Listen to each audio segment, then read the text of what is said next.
ሉዊስ ደላፉንቴ ስለ ላሚን ያማል ሲናገሩም ሂ ኢዝ ታችድ ባይ ጋድ ነው የሚሉት።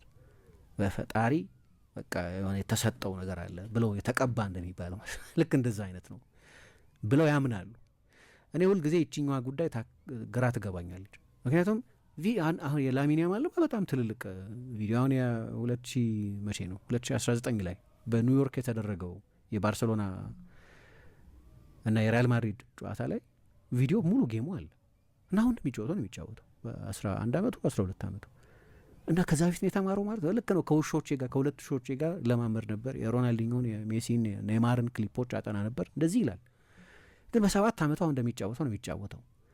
እና እግር ኳስን በተለይ ጥበብ ነው አርቲስትሪ ነው ብሎ ለሚያምን ሰው ብዙ ጊዜ ጥበበኞችን ይሄማ ጊፍትድ ነው በቃ የተሰጠው ነው እንደምንለው ነገር ማለት ያለብን ይመስለኛል። በእግር ኳስ ላይ እዛ ላይ ዲስፕሊን ያስፈልጋል፣ ስኪሉን ማጎልበት ያስፈልጋል፣ የሚማሯቸው አዳዲስ ትሪኮች አሉ። ልክ ነው።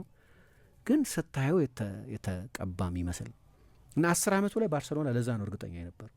10 ዓመቱ ላይ ባርሰሎና አሰልጣኝ ያለምንም ማመንታት ትላለች ቪቪያን ቫልት እሱ ነው ሜሲን የሚተካው።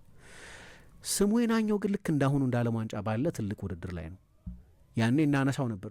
እንደ አጋጣሚ ሆነው ፉትቦል ካፌ እንደተጀመረ አካባቢ ነው፣ በወሩ አካባቢ ማርች ላይ ነው የጀመረው፣ መጋቢት በእኛ ኤፕሪል ላይ በባርሰሎና ታሪክ በእድሜ ትንሹ ተጫዋች ሆኖ ተጫዋቶ ስለነበር ፕሮግራም ሰርተናል። ያን ጊዜ አስታውሳለሁ። አጠር ያለ 10-15 ደቂቃ ፕሮግራም ሰርተን እንደነበር ትዝ ይለኛል። በቃ ያስታውቃል። ሊመጣ ያለ የዓለምን እግር ኳስ የሚቆጣጠር ሱፐርስታር ፊውቸር ሱፐርስታር እንደሆነ ያስታውቅ ነበር።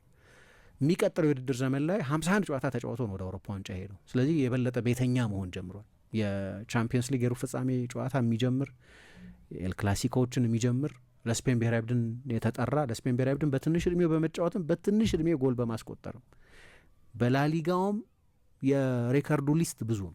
የላሚን ያማል ሊስቶች በተለይ ከእድሜ ጋር የተገናኙ ሬከርዶቹ ሁሉ ግራ የሚገቡ ቁጥሮች ያሉት ነው። ግን ይሄ የአንቺን ዝና ደግሞ ዓለም አቀፋዊ የሚያደርጉ ደግሞ ውድድሮች አሉ። የአውሮፓ ዋንጫ ዝናውን ዓለም አቀፋዊ ያደረገው ነው። ላሊጋን ሁሌ ነገሬ ብሎ የሚያይ ሰው ላይኖር ይችላል። ባርሰሎናን ጉዳይ ብሎ የሚከታተል ሰው ላይኖር ይችላል። ስለዚህ ስለ ላሚን ያማል ይሰማል፣ ግን ነገሬ ብሎ በየ3 ቀኑ በየሳምንቱ በሚደረጉ ጨዋታዎች ላይ ላያየው ይችላል። የአውሮፓ ዋንጫን ግን ከሞላ ጎደል ብዙ ሰው ይከታተለዋል። ግሎባል ዳይሜንሽን ያላቸው ውድድሮች በመሆናቸው ምክንያት የዓለም ዋንጫ ደግሞ ከዛም ይተልቃል። አሁን እዚህ ዓለም ዋንጫ ላይ በጣም ጥሩ የሚጫወት ከሆነ አሁን የስፔን ብሔራዊ ቡድን የዓለም ዋንጫውን ያሸንፋል ተብሎ ብዙ ግምት የሚሰጠው ብሔራዊ ቡድን ነው። በብዙ ቡክ ሜከሮች ቀዳሚ ተገማች የስፔን ብሔራዊ ቡድን ነው። የወቅቱ የአውሮፓ ሻምፒዮን በመሆኑ ምክንያት የሚሰጠው ግምት ነው። ቡድኑም እንደ ቡድን ባለው ከፍተኛ ጥራት ምክንያት ያ ግምት ይሰጣል። ግምት ብዙ ጊዜ አይሰራም። የዓለም ዋንጫን በተመለከተ ግን ግምቶች አሉ። ፈረንሳይ፣ ስፔን ብዙ ሲባል ትሰሚያለሽ። ግን እዛ የአውሮፓ ዋንጫ ላይ መጣና በሴሚፋይናል ጨዋታ የውድድሩን ምርጥ ጎል አስቆጠረ።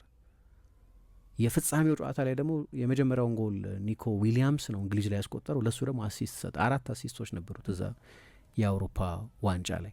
ያንን ጎል ሲያስቆጠር የእሱ ምልክት መሆን የጀመረ አንድ ጎልም አየን። ያለ ባክሊፍት ወደ ኋላ ሳይለጠጥ ወደ ጎል መምታት እንዴት ባላንስ እንደሚኖረው እንዴት ኤግዚኪዩት እንደሚያደርገው አታቂም። ልዩ ነው። የተለየ ተሰጥኦ ነው። ቴክኒካዊ ችሎታዎቹን ካየሽ ሌላ ተጫዋች የማያደርጋቸውን ብዙ ነገሮች ያደርጋል። በተለይ ደግሞ በ2024-25 የውድድር ዘመን ባርሰሎና ለትሬብል ምናልባት ሱፐር ካፑን ከቆጥረሽ ለኳድሩፑል ሊወዳደር በነበረበት በዚያ የውድድር ዘመን ከኢንተር ሚላን ጋር በነበሩት ሁለቱ የደርሶ መልስ ጨዋታዎች ላይ ዚዳን ለማድነቅ ቁጥብ ነው የሚባለው ዚዳን እንኳን አይቼ አላውቅም። ማንም ተጫዋች ትልቅ የኤንዞ ፍራንቼስኮሊ አድናቂ ነው እንደምታውቂው።